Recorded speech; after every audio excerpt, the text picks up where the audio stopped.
success on the European Tour, but you feel he's not too far away.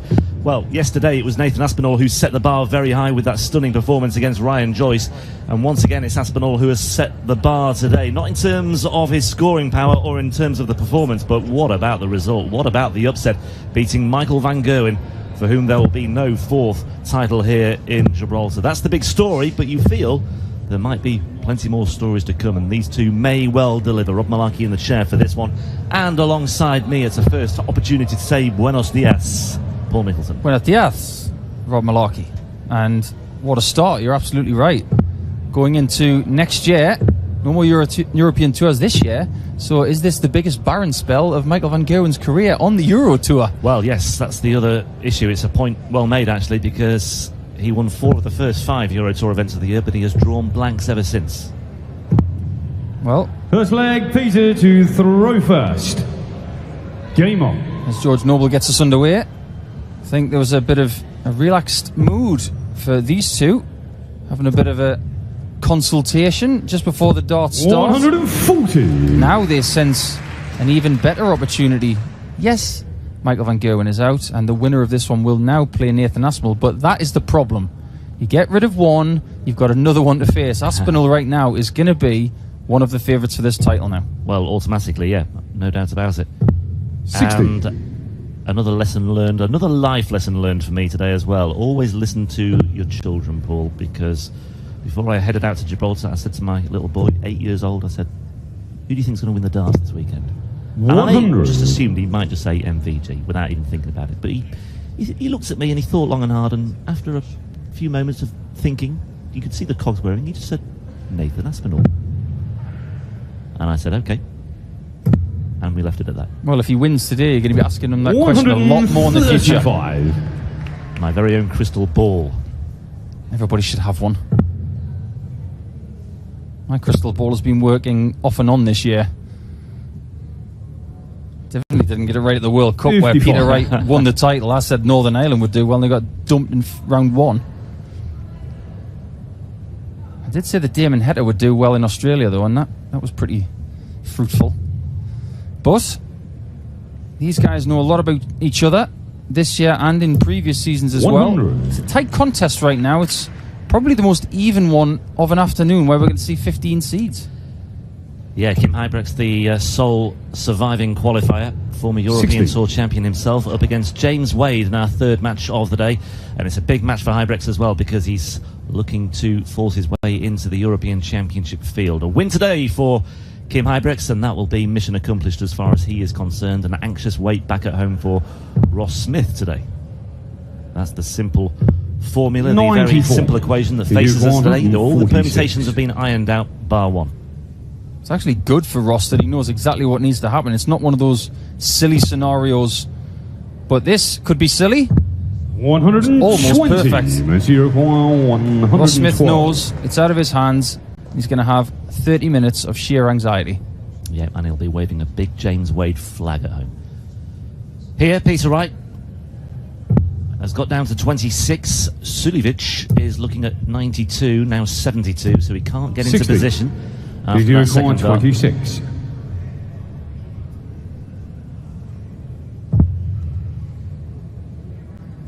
Double 4 coming in. Yeah, good adjustment. Right. Just looked at that flight inside the 13 single. Game on. And just flew it over the top of it because it was a really good line. Got the weight perfectly as well. Yesterday, Peter Wright, playing against Dyson Parodi, he went on the stage 100. in his usual fashion.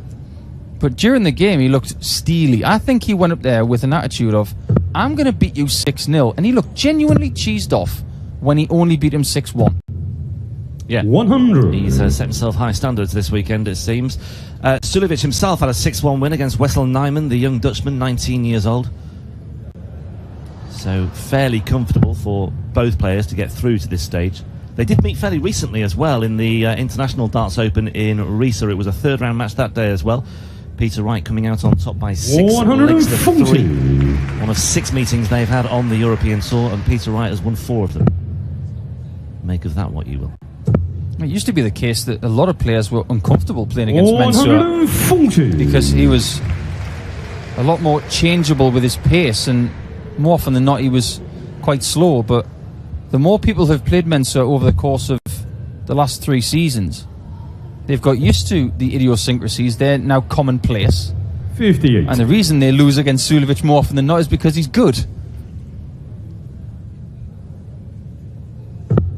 Maybe a good omen here for Suljovic as well, because the last time he beat Wright on the European Tour was in Denmark 100. in 2018. Beat him 6-4 and went on to win the title. Well, there's a message I've never seen before. She wants to be that's Liz Yates. She's yes. from the States, and she wants to be adopted by the Germans. Any particular 40. German or PG the require German embassy? 161. You mean as a nationality? I'll have to get some sort of clarification on that. Well, I've got to get clarification on the fact that Suljovic has left a bogey number. That never happens. He doesn't make mathematical mistakes. 99. He's haphazardly put himself on a bogey number here, though, and Peter Wright will be loving that. 62 away from a first break of throw. And that's the position 60. that Aspinall was in early against Van Gerwen, where he had a stack of breaks to throw to put himself way ahead and give himself the opportunity to win. Double 16 for Wright then to go 2-0 up. 30. So you require 103. Missed start at double 16 for a 2-0 lead. Just gives Suljovic the chance here, but he's looking at a very tricky 103.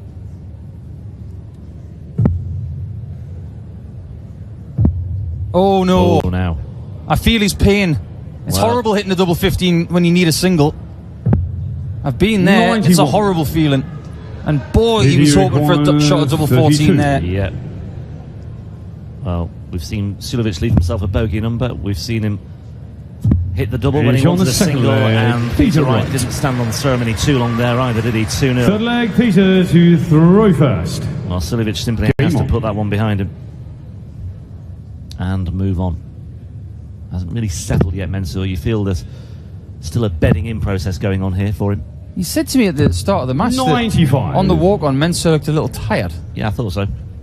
Sometimes the constant heat of the Gibraltar region, right at the southern tip of Europe, it can sap your energy. 60. It's really tough. You've got to drink a lot of water, and you've got to get as much fresh air as possible, because the practice room is quite stuffy, and as a lot of our viewers know, we can't have air conditioning in the practice room or on the stage because it messes with the 85. dart flights. So you've got to get used to the heat. Yeah, it's a little bit more oppressive today as well. It was a very cloudy, dismal start, but the 140. clouds soon disappeared. The sun shone through, and it's very warm. I think it's the warmest day of the weekend so far. I'd agree with that. I was out on the water this morning looking for some dolphins, found them, and Good place to go to find them, to be honest. absolutely looked over at the rock and you could barely see it. It 100. had its own little ecosystem around it of grey clouds. Looked very murky. And I understand you were working on a little feature featuring, the two ladies on stage right now. Yeah, it's great to have 140. both of the ladies on stage. Usually they have one gentleman on the left and the lady on the right, but they've got both of the ladies on there for this game, and they were on the boat with us, and we've done a little chat with them, a little interview for the dart show, which will be aired later in the week. 161.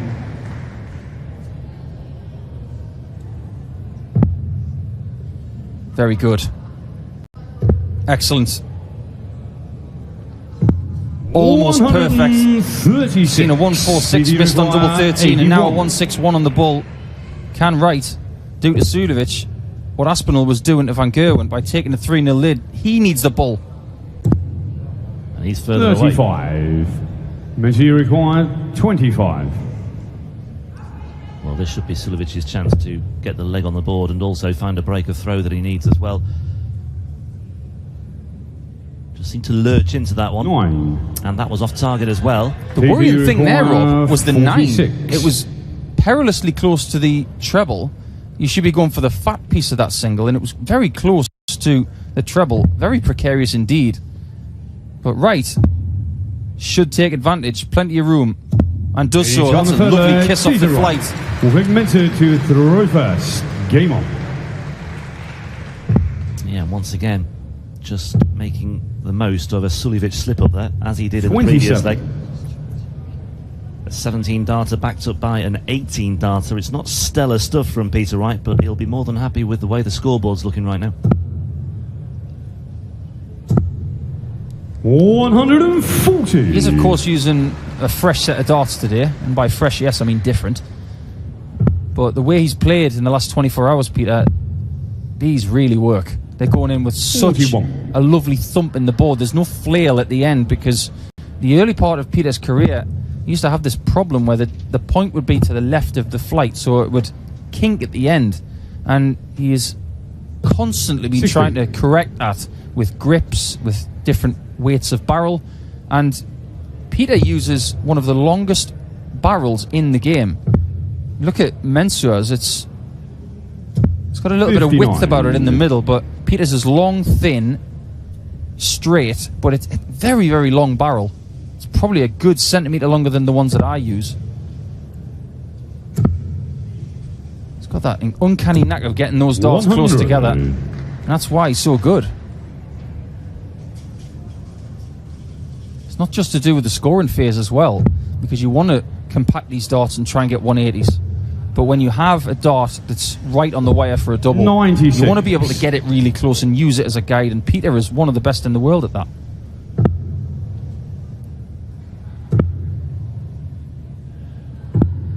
$93. There's a few noises coming out of the mouth of Snakebite after when he throws a really bad dart. That's two at the bullseye now that have been outside the 25. Not quite as vocal or vociferous as Michael van Gerwen was at times against Nathan Aspinall in our opening match of the day.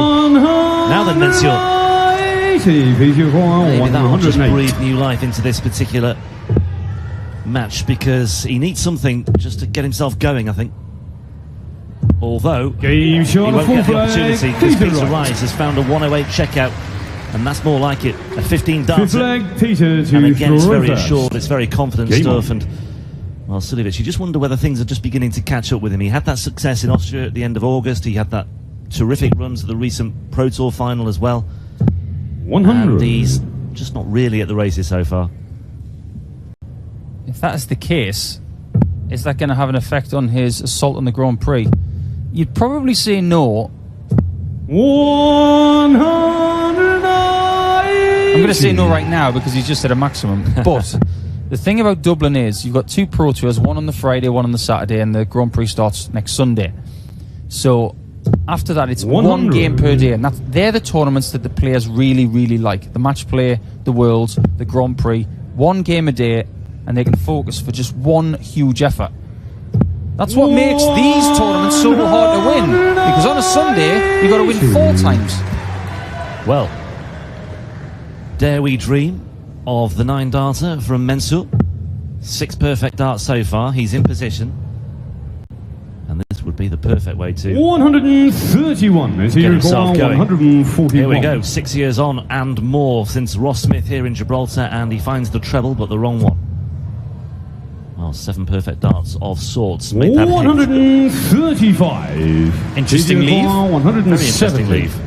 Not quite sure what the thinking was there, but I think Mensur's got to the stage now where, you know, anything will do. He might not even get a shot at it. After 9, he's on 6. Peter Wright is on 25, but only just. What an effort to steal that leg away from Suljovic. Maybe this is why, because you can see plenty of that. He says Mensur. George says Suljovic. Well, a curious thing. We had Mensur throwing 6 perfect darts. He then left himself 6. Peter Wright steps in looking at 170, missed the bullseye for the big finish, and then Mensur steps in and finds double 3 with his 3rd dart. I don't think anybody could have scripted that. 58. I don't think I've ever seen a 10 darter on double 3. I've seen one on double 1 a couple of times. It was actually done last weekend by Conan Whitehead. He went back-to-back 10 darters, and one of them was on double 140. That's Whitehead, yeah, man we've seen on the European Tour this year. Affectionately known as the Michael van Gerwen 10 darter, because he was the first person to do it. But then again, he's got plenty named after him, so maybe we should call it something else. 190. Well, Mensur Suljovic is not, as I mentioned yesterday, a man who is renowned for his 180s, but he's finding that treble 20 bed on a very regular basis all of a sudden. And we saw in the last game someone get a huge lead, and then all of a sudden Van Gerwen couldn't miss for 2 or 3 legs. Pretty much the same in this game right now. Suljovic is starting to charge, and for the second time in this match he's left 1-6-3. Curious. Very curious indeed. However, it may well be 59. that Mensur has 6 darts from 1-6-3 anyway, and he has. Yeah, Peter needed that 57 to leave a finish. I'm surprised he didn't go for the 51 to leave the 170.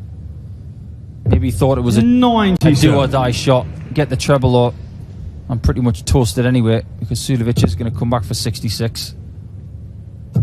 Yeah, again, it's the margins for Mensur as well. He was looking for the treble to leave double 16. 145. Okay, potentially 2 darts, 66. These are the sorts of advantages he needs to give himself. Needs to give himself every possible opportunity. However, that will do very nicely indeed. Double 6. He took out double 3 last time.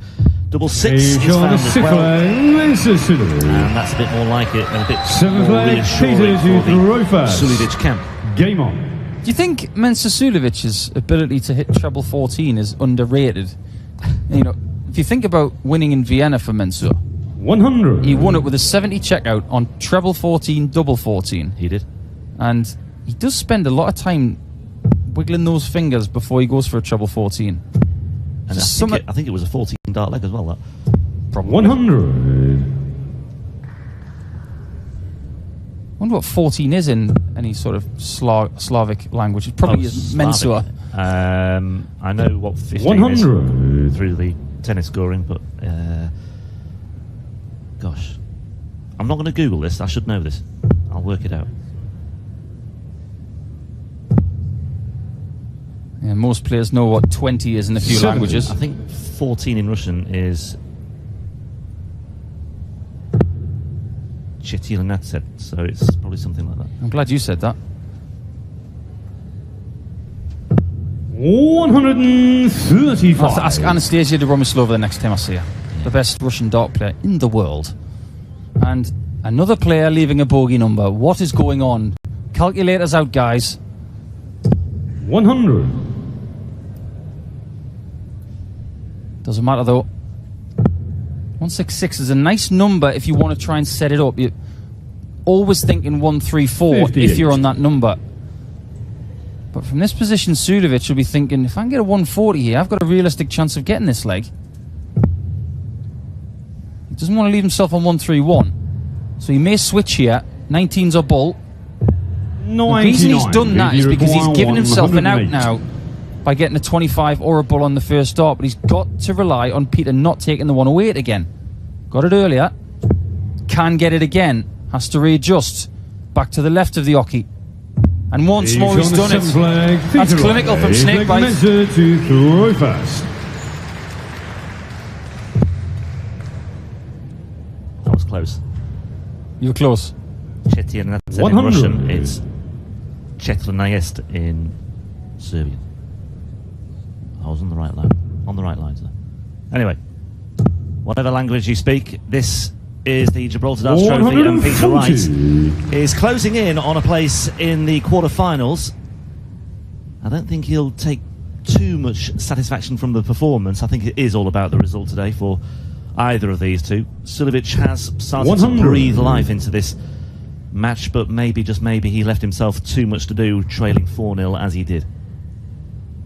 One of the beautiful things about this game is that there is a language of darts. 140. Spoken with the dart and the board.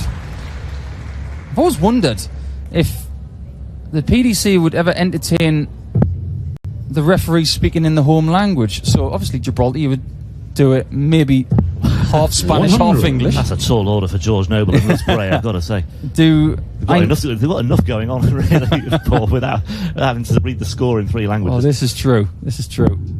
65. They've got to monitor the chalkers, they've got to monitor the crowd, look after the welfare of the players, keep the players in line. and keep them behind the hockey as well sometimes when they move left and right. I think it would disrupt the momentum as well if you shouted 180 in 3 languages before allowing the players to take the 170, video call 156. This will be some way to finish the match. There is a great piece of footage on the internet, by the way, of Russ Bray shouting 180 in various languages. He recorded it a couple of years ago at Ali Pali with the assistance of the aforementioned Anastasia Dobromislova. And he's tried to do it backwards as well, 60, which was very, very, very odd. He's a talented guy. 31 for Suljovic, 28. You know where he's going here. That's the guide. You've shown the flag, Mr. Suljovic. You can never write him off, flag, can you? Peter to throw first. Okay, he's Game on. very much on the back foot, and this is still very much Peter Wright's match to lose, but right off Menzior Suljovic at your peril. It's looking almost a certainty for it to be the same result as Risa. The reason I say that is because Wright has the darts and started with a max. It forces Menzior Suljovic to follow him in. And he may well do so. 180 plays, 180. Great start to leg 9. Well, Peter Wright's opportunity for 9 perfect darts has fallen by the wayside. 100. Still advantage Wright. Sweat going down the left cheek of Suljovic. 100. And he matches the ton of Snaky. What a great camera shot that was as well. You could just see that little bead of sweat cascading down the left side of Suljovic's face. But this is Peter Wright's match to lose now, certainly in the ascendancy once again. Gets himself down to a manageable 81. He'll be a little bit disappointed with that 3rd dart, but still firm favourite now. Yeah, when you've got the darts to win 26. the match, this is where you really want to be. You want to be sub 100 after 9. Puts massive pressure on your opponent. You could take care of it in 12. Double 6 for Peter Wright. Not there yet, but mercifully from his point of view, Menzior Suljovic is stranded on 195. That's one thing you don't want to be called in darts. Merciful. There's no mercy in this game. Straight into that single 5 again, but he's recovered well on this occasion. Video required 12. Well, this for a 13-darter for Peter Wright. A 14-darter will do very nicely indeed as well, and that's exactly what he's got. And the match. And Peter Wright remains on course for a